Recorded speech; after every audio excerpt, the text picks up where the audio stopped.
is primarily dependent upon the art of either, in accordance with how you define it, with either the art of acting or the art of pantomime.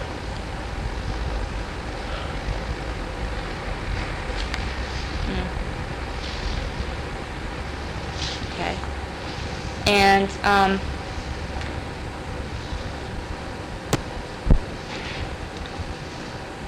okay, these are really general. So, speaking in terms of different mimes around the world, in the city, this and that, what would you say the universalities are between why they are mime, why you are mime? All mime has in common the thing of not speaking.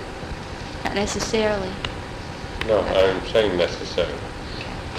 People may say it doesn't, but that is what differentiates mime from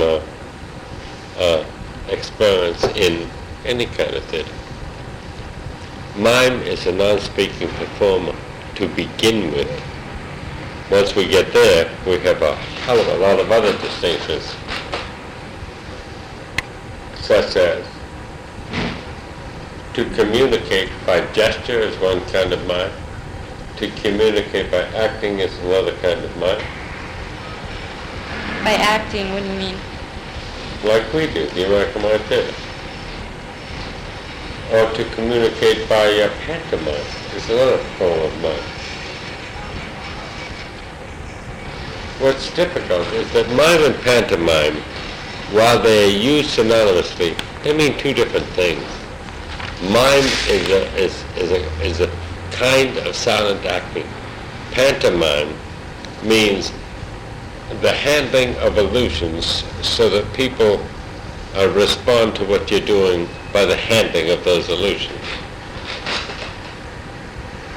Do you think that's a total art form? Mime and pantomime are totally separate? I don't know what you mean totally separate. They're two different things. They're like acting in drama and acting in musicals. It's not quite the same thing.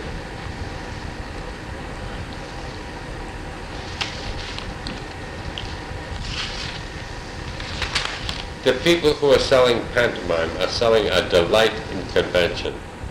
People who are dealing in mime are selling the belief and involvement with what they're doing. It's like not quite the same thing.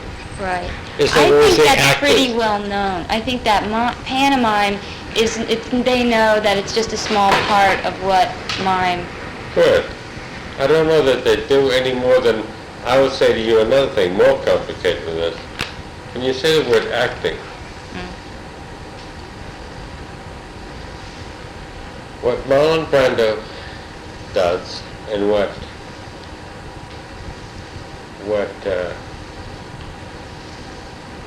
who's the guy that says the man who could work miracles doing that? No. English delicate. Gilgood? No. The man who could work miracles. Classic English actor for 100 years. Famous? Okay, I know who you mean. I just can't think. He played the Guinness. What Guinness does and what Brando does has nothing to do one with the other. They're both actors.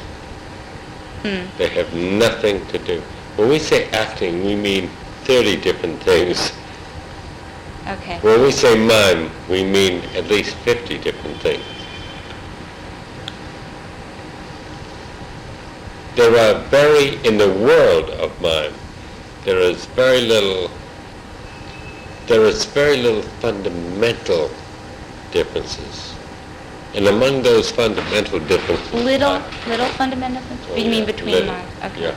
I would say that there are people who are,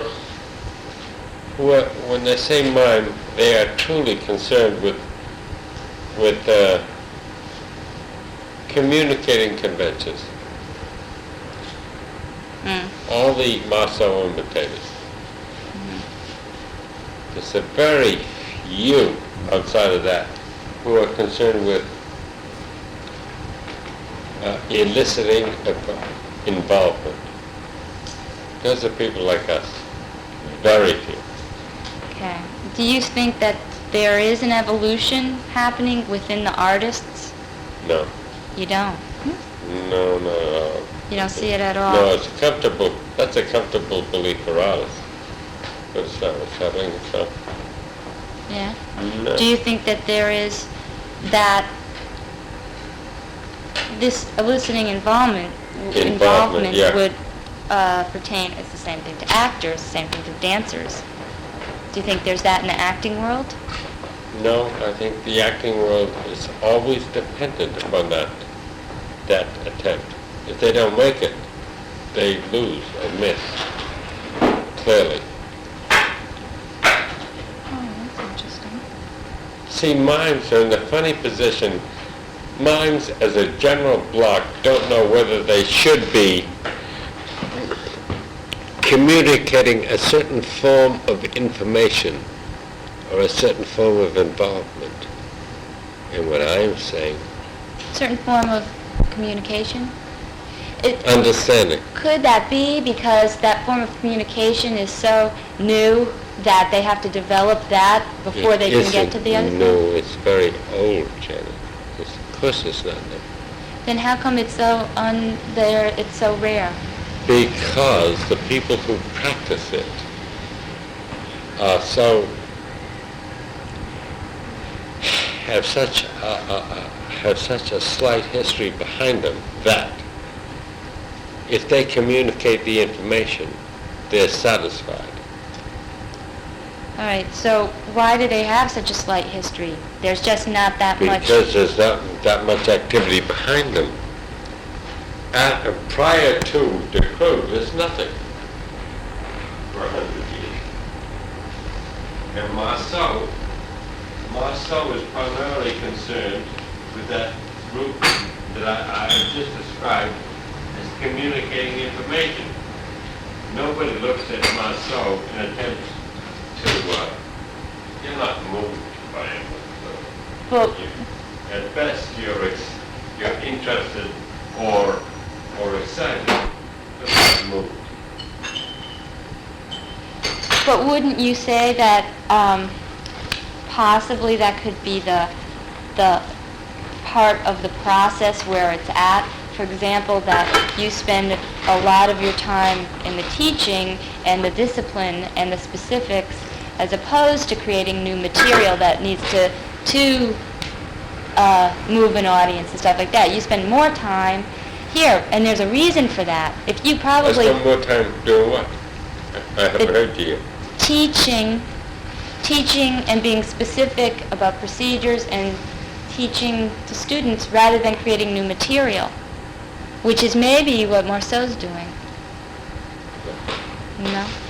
No, the point is, one, there's a very definite cutoff.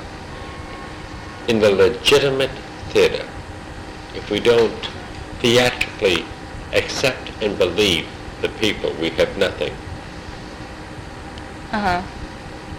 You understand? I understand. You're saying, uh-huh. Yeah. I'm saying that for a full half of the mime activity, the same thing is true. Okay. But what I'm saying is because you said it's rare because the practice has such a slight history. That's right. That maybe, without knowing it, what Marceau's doing is giving practice and physical, not into the part which elicits involvement. Maybe it's just to get through to this point. I'm saying that the people, when Marceau was a boy and a student, he studied from a man who did this very well. Charlot Barreau. He did it very well. Marceau never did that, nor did he aim for it. Okay. One is, it's a difference in what we think is important. For example, if you can do conventions beautifully, that is enough. It's enough to hold as an art form.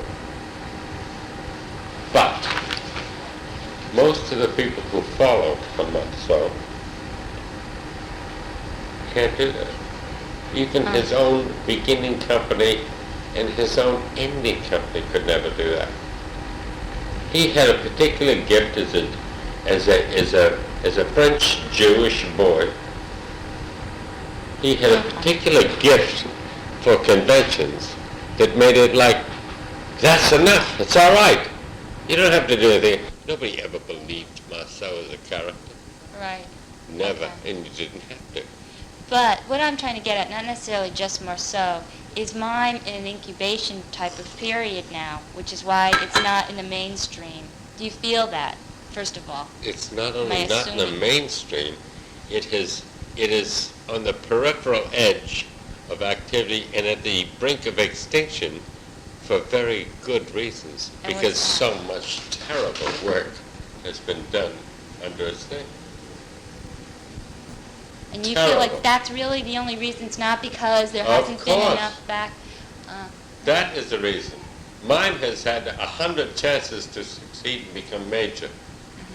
And into that vacuum has rushed people so ill-equipped that they couldn't have gotten a job in commercial theater anywhere in the theater. Under mime, painting their face white and jumping up there didn't make a difference. They just made mime look worse. Mime, you can't sell a mime attraction now for any real money because so much bad work has been done in the area. Just that. But I'm saying beyond that, and philosophically,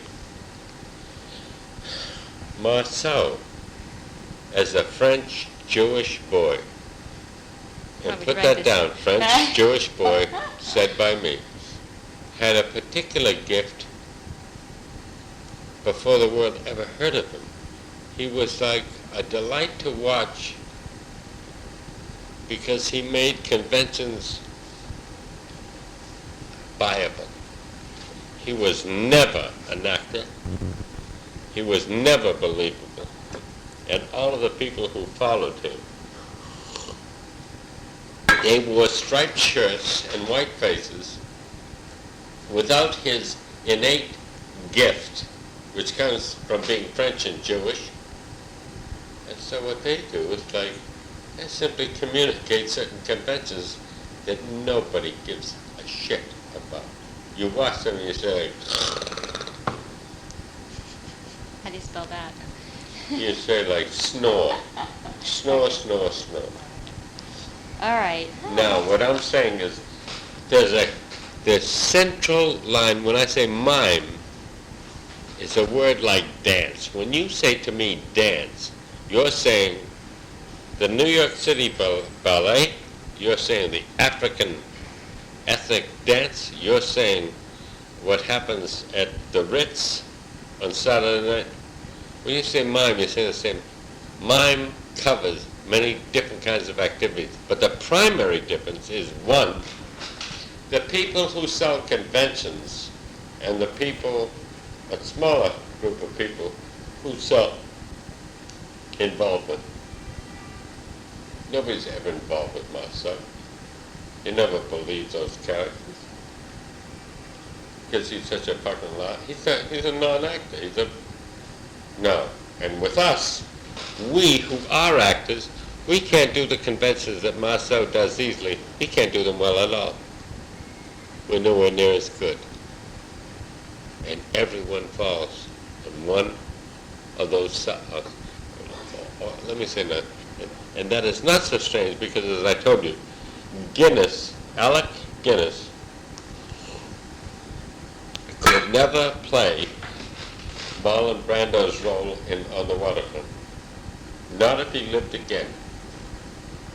So you feel there's a real need to express the difference between Marceau's pantomime and mime itself. You feel like, in general, the public sees mime as Marceau's striped shirt, white face. No, I haven't said any of that. That isn't what I said at all. I said, not at all. I said that it's a vast difference. Right. So it begins before the public perception and the people who practice. There is a difference. And the people But who why practice do you it, feel like he has too much popularity? I don't feel he has too much popularity. I think he does what he does wonderfully and better than we do what we do. He's better at what he does than we are at what we do. He deserves his popularity. I don't think he's too much, no. Okay. It's like, Janet, it's more complicated. What I'm saying to you is if you said the word acting, I'm telling you, our word acting means 30 different things. Right. And I could point to you 30 different archetypal functioners who aren't doing the same thing. We call them all actors. Like, my thing, what Guinness does and what Brando does have nothing to do one with the other. Nothing. Right. We call them both actors. Now, in mime, when we say mime, the biggest, simplest distinction, I'm saying mime covers a multitude of different kinds of activities. The biggest distinction is the pantomimists, like Marceau, who are dependent upon the skill of delivering conventions, and the mimes who are in some way actors. Mm-hmm. That's the first biggest. But given that, each one of those has 15 different distinctions. Okay.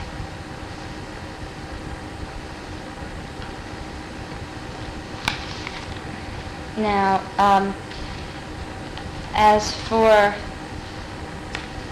your concern, Go ahead. let's go to, there's a couple different ways we could go.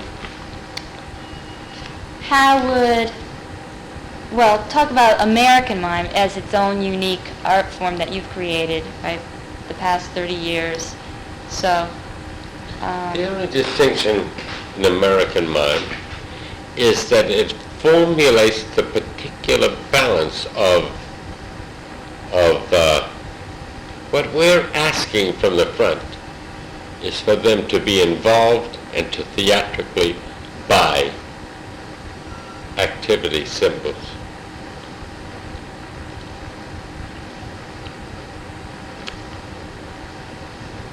okay. And why don't you have speaking? Because, in the same reason, if you're a painter, I say, why don't you have 5 sides of the canvas? That's your choice. Any art form begins with the acceptance of certain limitations, the acceptance of silence on behalf, or the non-speaking on behalf of the performer, is a fundamental limitation of the art form. It's like, it's not that you can't, mime performers could speak, but you don't. The thing that makes a sonnet is the acceptance of the limitation. You don't have to. All art functions under limitations, and the acceptance of those limitations are a fundamental element in the judgment of its value.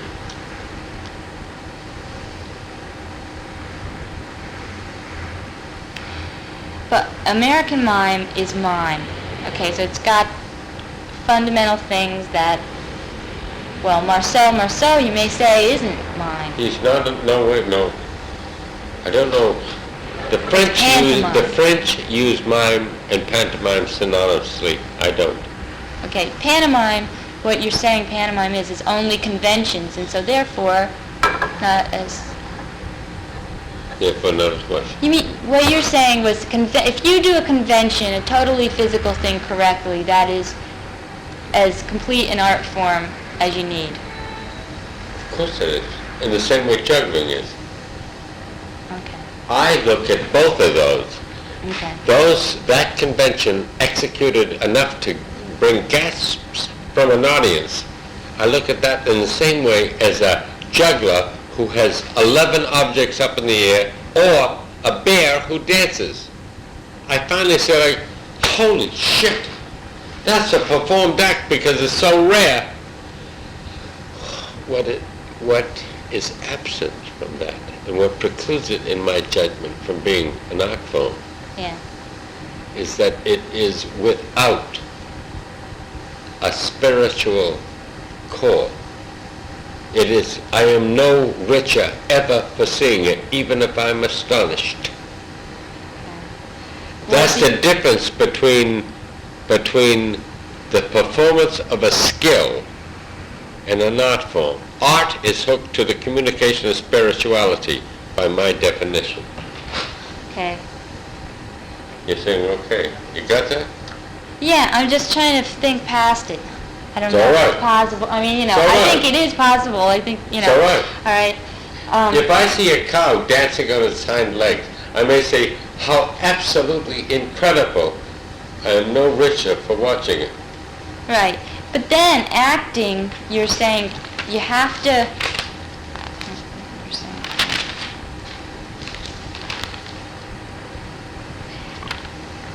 Eliciting involvement, is that necessarily spiritual? It is not necessarily, but it is generally true. The difference becomes this. Performing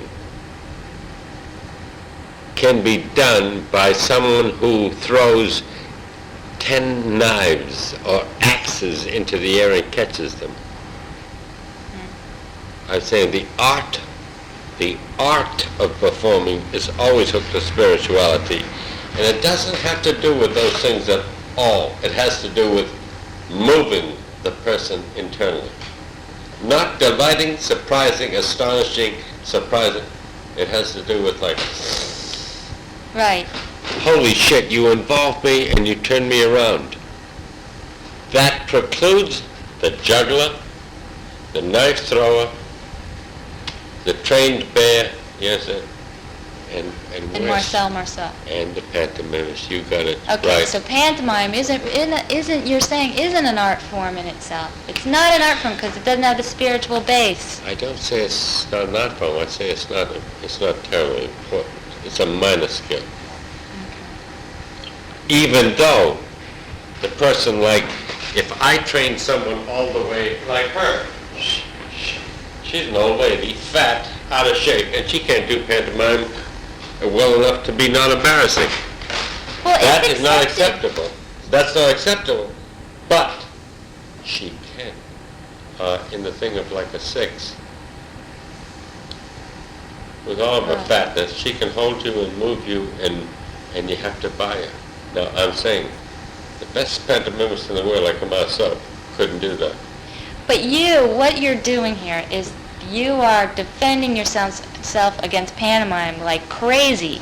Do you feel that need? I mean, do you see that? No. You're defending. There's no need to. First of all, people don't especially think of mime as pantomime anymore. No, what I'm telling you, I'm not really defending myself against anything. What I'm trying to do is to differentiate for you the distinctions. When one says mime in an article to a general theater audience, that not you, not me, not her, they think of mime as being only pantomime. Okay. The notion that there's something else than that has not even occurred to 80% of the people. I'm not defending myself. Okay. I asked you before, do you think the audience thinks of mime as pantomime? And you said, no. But I guess maybe I didn't say it right. Okay.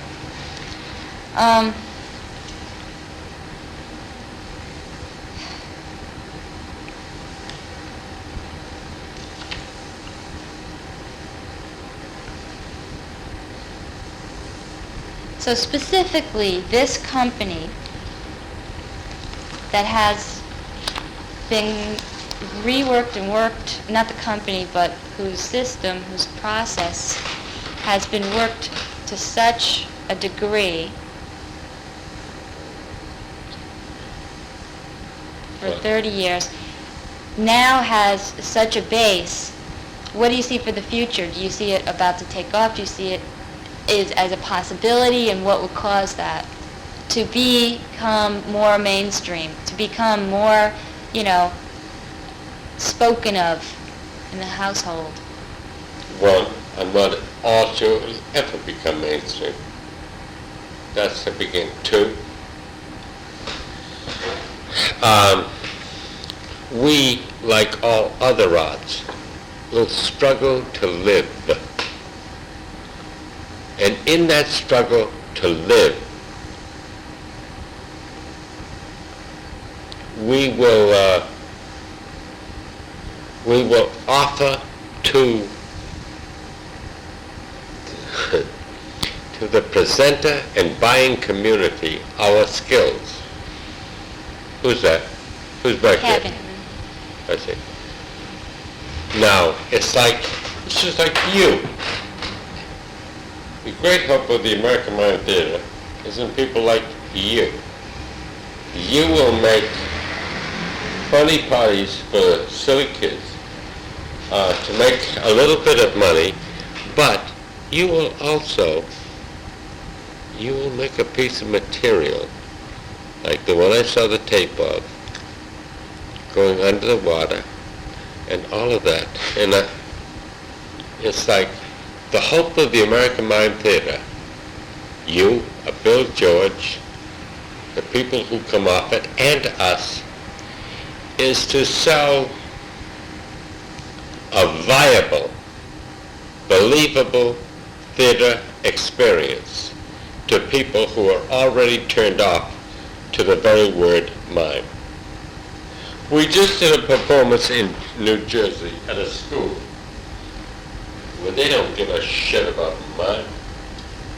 They are surely not interested, but they said, come and do an hour and 15 minutes repertoire, and we did. And after it was done, and their kids, from 11 to 20, whatever, they said like, holy shit, come back in the spring and play to the townspeople. You'll be the first attraction. They built a new theater. You'll be the first attraction to play to the... I said, yeah, we might do that. Now the reason they do that is because their kids, so fucking noisy, like a Roman bazaar, that the company, before they went on, is backstage going like, shit, man, those people, I mean, this is crazy. Don't worry. When we did it,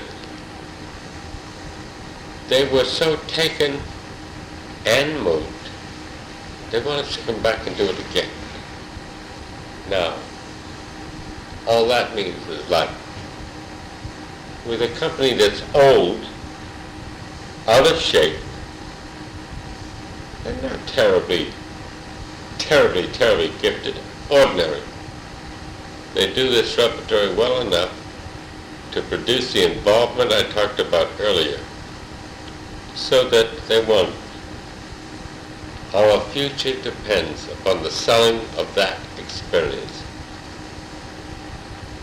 which has to be done against the prejudice rightly constructed by the lack of proficiency of all minds for the last 10 years. Been so fucking bad, they don't want to hear the word mime. They don't want to hear it. Mime, sure. Oh yes, thank you, goodbye, get out. And in time, we will have a new life, but it will be a life that we have created sliver by sliver out of demonstrating the validity of the experience we create. Nothing else. We're working against the history. Okay. So basically, it's like it's in an incubation period. Yes. And that you here teaching more than you're possibly creating, and having what you say is an old company that works along this way, is setting the base, for setting a base that for a strong base for development That's of right. this. You Okay? got it. Yes. For example, when she was sick and you jumped into that thing at NYU, you, not a company member, you. The time before that, run out crying and mad at me in rehearsal. Remember?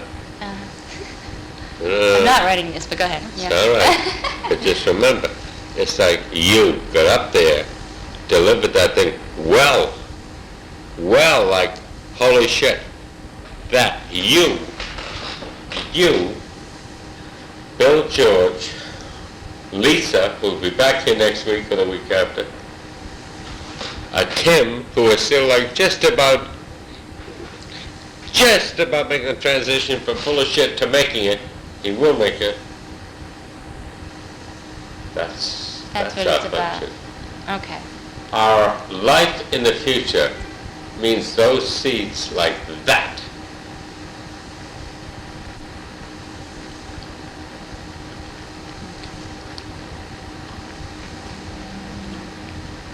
And there's another thing, Jenny, about us, which is immodest to say, but there is nobody else in the mime, in all mime activity, who has codified a medium like us. No one. And to the degree that one understands that medium, one partakes of who we are, whether you like it or don't like it. But no one's ever done that. Marcel basically teaches on the basis of do like I do. Do you feel like if that possibly it may develop to one vocabulary, worldwide vocabulary of mime, like ballet or second, third, jeté? No. No, why It not? never will. In the same way, is to ask the question, will dance develop to one vocabulary? Modern dance? It has a basic. People understand what a plie, Plie is already a balletic term. Interesting. No, not quite true. I'm saying modern dance. No. Luigi is very hot now. 62nd on Broadway, very hot. I'm saying, I've been teaching mine for over 30 years. I've watched other American choreographers be much harder. Otherwise, Much harder. There's no such thing as Luigi dance. No, what I'm saying to you is like, one vocabulary? Absolutely not. but variations upon one. When you say dance, you mean a hell of a lot of different things. When you say classic dance even, you get into very real distinctions. And when you say mime, you have people on here who say, mimes can talk, why not?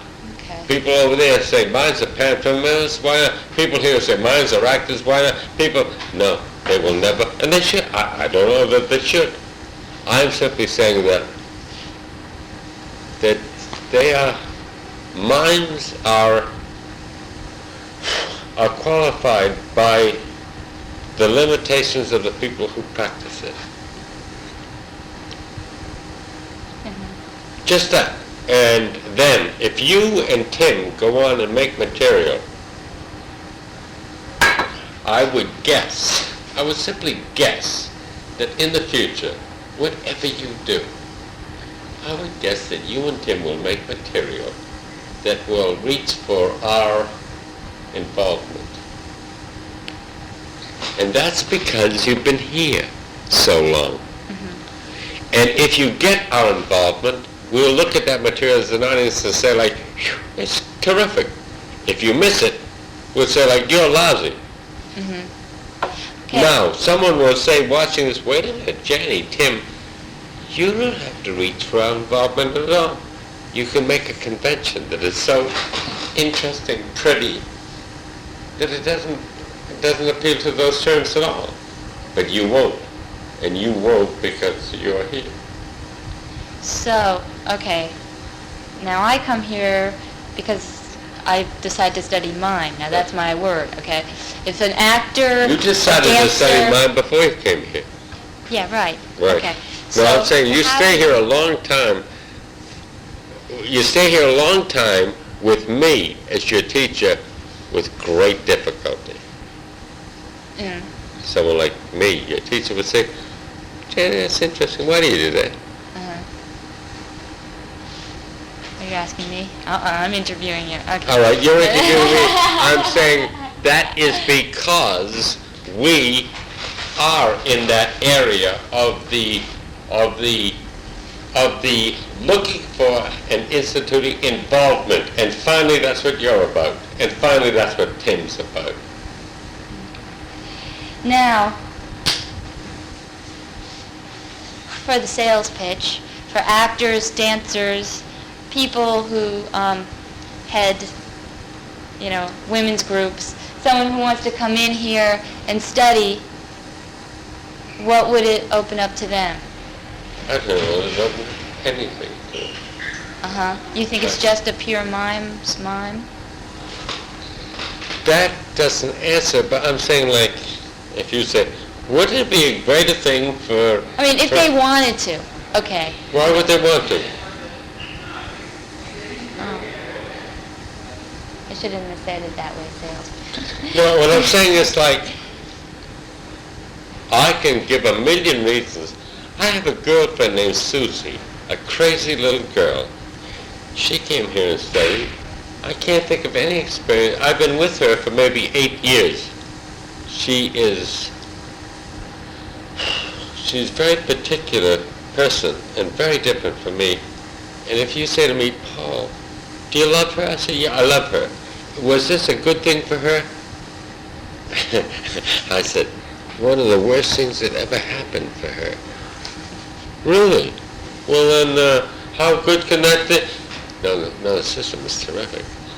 And you see, Susie is not in a place where to be a performer is not only essential, it's not useful. So what I am saying, if one under the 20th century notion that if I study everything, I get the kind of feelies and I expand myself, that to me is like, no, I don't think that's true. If you learned how to crack a fucking diamond with a hammer, you would learn a lot about discipline, a lot about mistakes, and you'd have to pay for every stone you did wrong, so it would teach you a great deal about discipline. I'm not selling the thing of studying that any more than and this is not like aerobics. It's no place to come to get thin, as evidenced by, I have a company of fat people.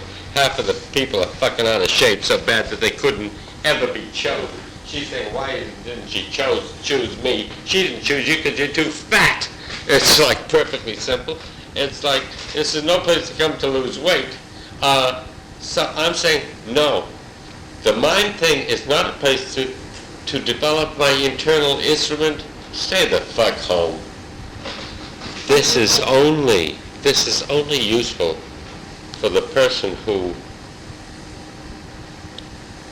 is committed to the kind of performance that rests on eliciting involvement. And for those people, actor, dancer, singer, mime, this discipline is very, very, very useful. Okay. Actor, dancer, singer, mime, lady who runs the, yeah, okay, anyway, okay. Hooker, anything.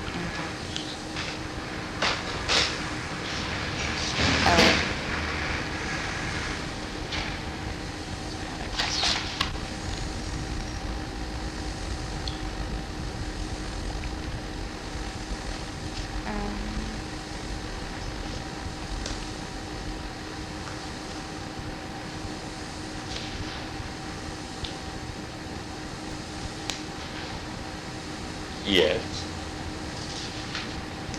I guess that basically. I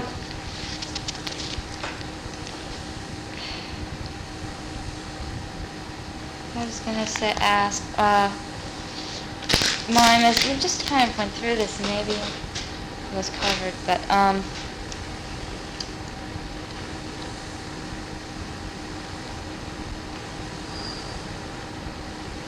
as compared with modern dance and with Isadora Duncan. Yeah, Isadora Duncan, or with Martha Graham, when people threw tomatoes at her and stuff like that. Would you compare? You obviously then wouldn't compare the state of mime, of the art form mime, now to that. It's just because they were great performers. So it's not like it's just growing and it's just not there yet. It would be very comfortable to assume that the audience is in error. They're not. They're not in error.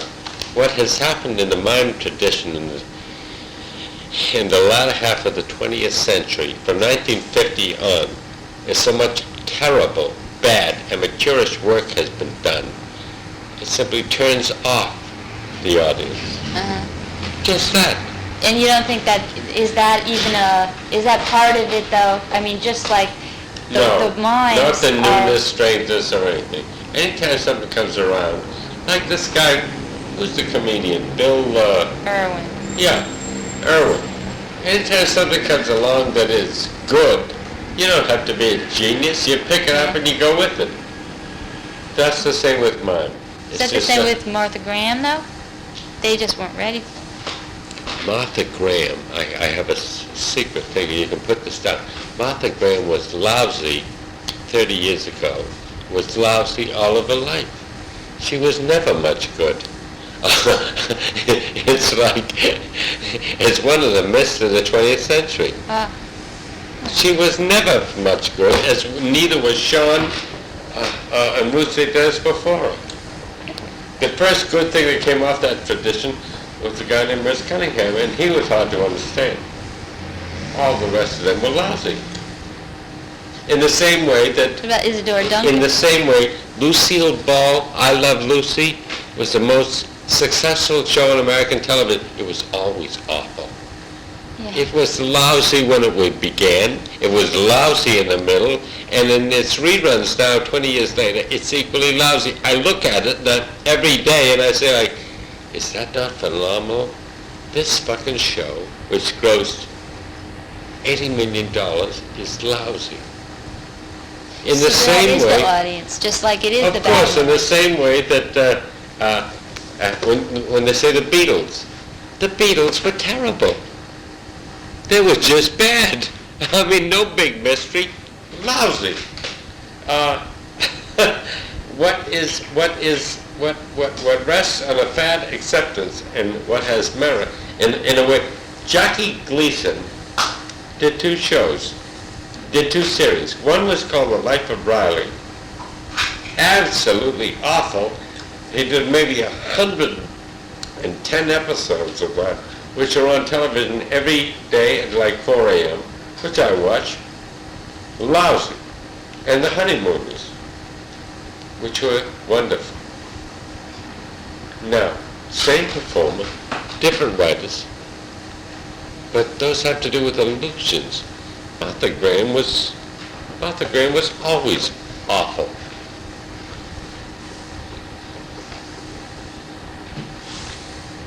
Okay, so, all right.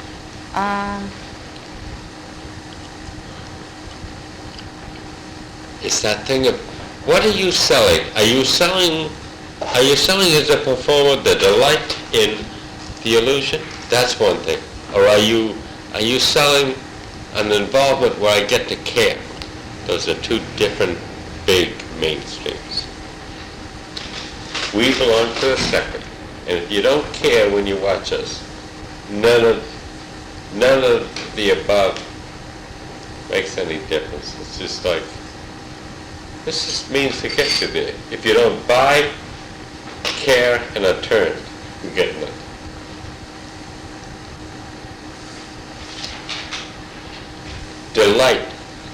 Delight wears out in about 8.5 seconds. Involvement doesn't wear out.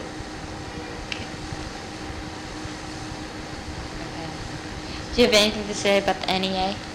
NEA, National Endowment for the Arts, they're in a very difficult position. They're forced, like most institutions, are born out of a need are developed out of conflict and finally get to the place where they don't answer the need they were created for. That's like NEA. NEA no longer, it's no longer useful. NEA is now a mild conduit that by choice has been aimed at preserving the largest of our cultural institutions to the detriment of everything small and experimental. As such, it is, from my point of view, worth supporting, but hardly meaningful for the cultural benefit of the country.